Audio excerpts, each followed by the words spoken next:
प्रणाम। मैं प्रवीण पांडे और आप देखना शुरू कर चुके हैं पंडित जी। आज की वीडियो हमारी बटुक भैरव साधना का एक अगला कदम है, जिसमें हम जान पाएंगे छोटे रूप में, लघु रूप में, बहुत गूढ़ता में नहीं जाएंगे कि बटुक भैरव का कहां से प्रादुर्भाव हुआ, कैसे हुआ, इसके अलावा कितने न्यास करने चाहिए, अगर न्यास नहीं करेंगे तब क्या होगा, इनके में कितने न्यास हैं, कौन से अक्षरों के न्यास महत्वपूर्ण है, और भी कुछ छोटी छोटी चीजें हम जानेंगे। तो चलिए बिना विलंब किए वीडियो को प्रारंभ करते हैं। हम्बल रिक्वेस्ट है, शुरू से अंत तक वीडियो को देखिए, तभी सारी चीजें समझ पाएंगे।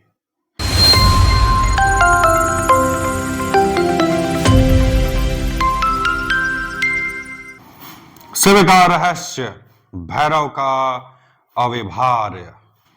जब जब लोकों में धर्म की गति मंद हुई है, जब साधना केवल अनुष्ठानों तक सीमित रह गई है और आत्मा की पुकार कोई न सुन सके, तब कुछ ऐसा प्रकट हुआ जो केवल देवता नहीं, दिशा बन गया।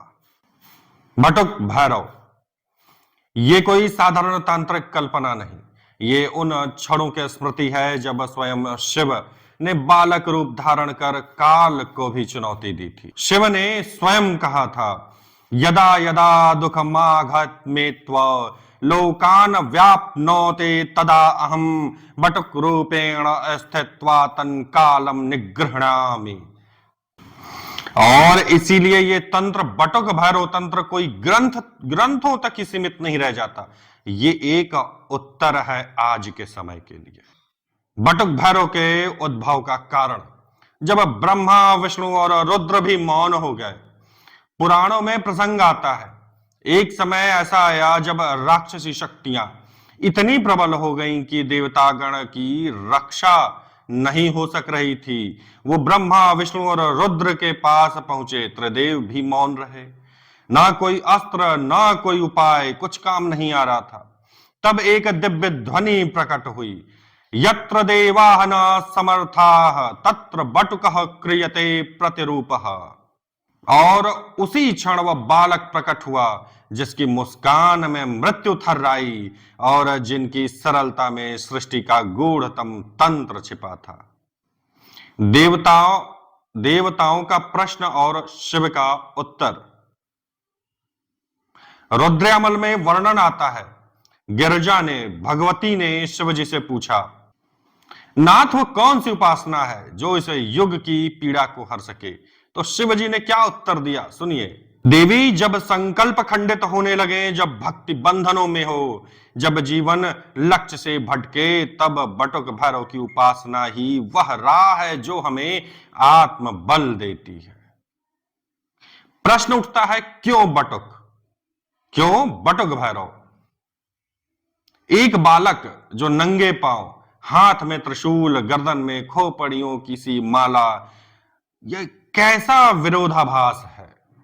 किंतु यही वो गुण संकेत है जो कहता है शक्ति सरलता में है, प्रलय भी बालक बनकर आ सकता है और जो निर्दोष हैं वही सबसे प्रबल हैं। ये रूप कह रहा है। बात करेंगे 11 न्यासों को बारे में, देह को मंत्रमय बनाने के बारे में। अब यहां पर शिव एक अत्यंत गूढ़ रहस्य खोलते हैं कि केवल मंत्र का जप पर्याप्त नहीं है बटुक भैरव की साधना में। जब तक शरीर स्वयं मंत्र नहीं बन जाता, साधना निष्फल है। इसलिए भगवान शिव ने बताया है, प्रथम प्रेत बीजम न्यायस्येत। यहां 11 न्यासों का क्रम समझाया गया है।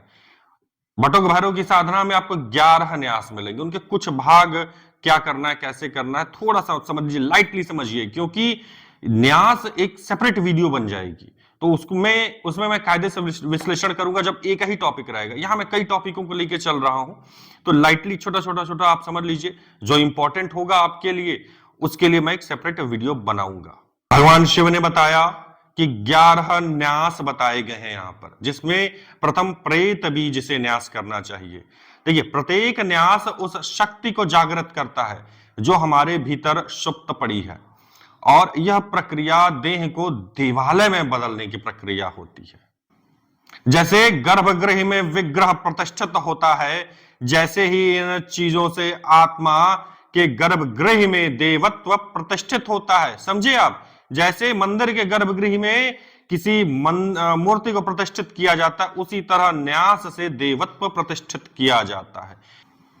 यदि साधक बिना न्यास के मंत्र जपे तो वह मेरी इच्छा के विरुद्ध है, मैं सिद्धि नहीं दे पाता। यह वाक्य केवल भय नहीं देता, ये अनुशासन की नींव रखता है। ये कहता है तंत्र कोई अलौकिक खेल नहीं है जिसे खेल रहे हो, ये तप है, त्याग है और तपस्या का पथ है। बात करेंगे 3 देवताओं के गुप्त न्यास।